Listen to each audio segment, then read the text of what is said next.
వేదికను అలంకరించిన పెద్దలకి, వేదికను అలంకరించిన పెద్దలందరికీ ఎక్కువ టైం లేదు కాబట్టి అందరికీ, పెద్దలందరికీ పేరు పేరున నమస్కారాలు. మా బీఆర్ఎస్ సైనికులందరికీ,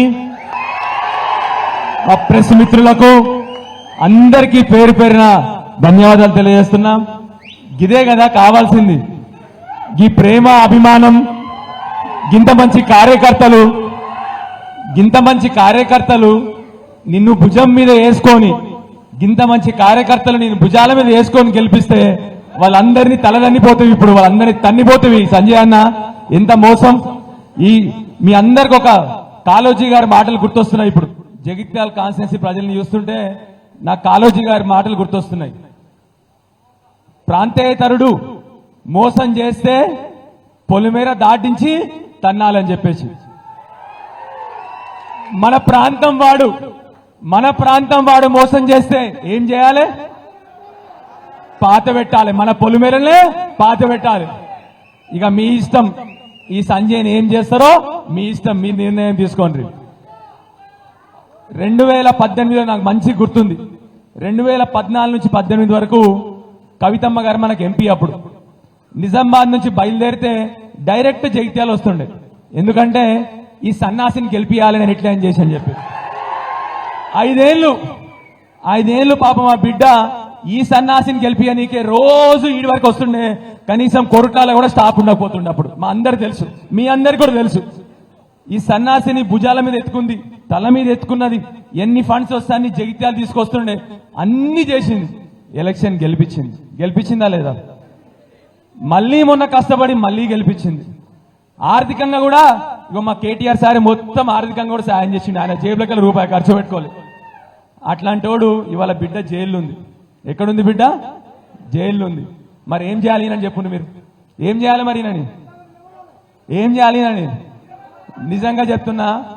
గత వారం క్రితం నేను కూడా చాలా బాధపడ్డా. ఏమని బాధపడ్డా అంటే, గిట్లాంటి దుర్మార్గులతో, గిట్లాంటి రాజకీయ నాయకులు నా సహచర ఎమ్మెల్యేలా, నాకు ఈ రాజకీయం అవసరమా? మళ్ళీ పోయి మంచిగా నా ఉద్యోగం ఉంది, మంచిగా చేసుకుందామని బాధపడ్డా. కానీ తర్వాత ఆ బాధను దిగమింగుకొని ఒక నిర్ణయం తీసుకున్నా. నా కార్యకర్తల కోసం, మా తెలంగాణ బిడ్డల కోసం నిలబడి కొట్లాడతా, ఇట్లాంటి వాళ్ళని తరిమి కొడతా అని నిర్ణయం తీసుకున్నా.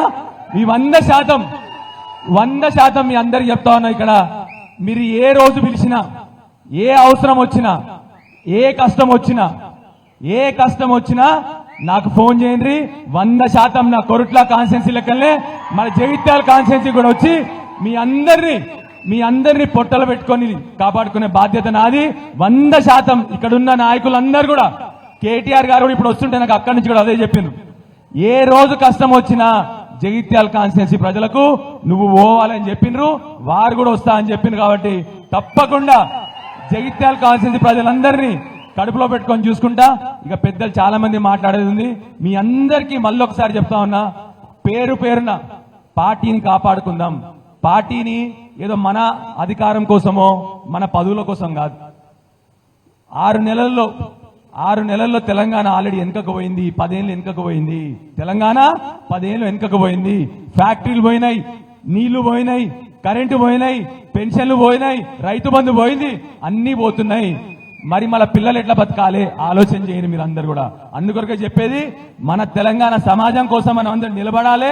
మళ్ళీ మన బీఆర్ఎస్ ప్రభుత్వం అధికారంలోకి వస్తేనే తెలంగాణ కాపాడగలుగుతాం. కాబట్టి మనం అందరం గట్టిగా నిల్చొని అందరం కలిసి మళ్ళొకసారి మన బీఆర్ఎస్ ప్రభుత్వం అధికారంలోకి తీసుకురావాలి. మళ్ళొకసారి మీ అందరికీ పేరున ధన్యవాదాలు.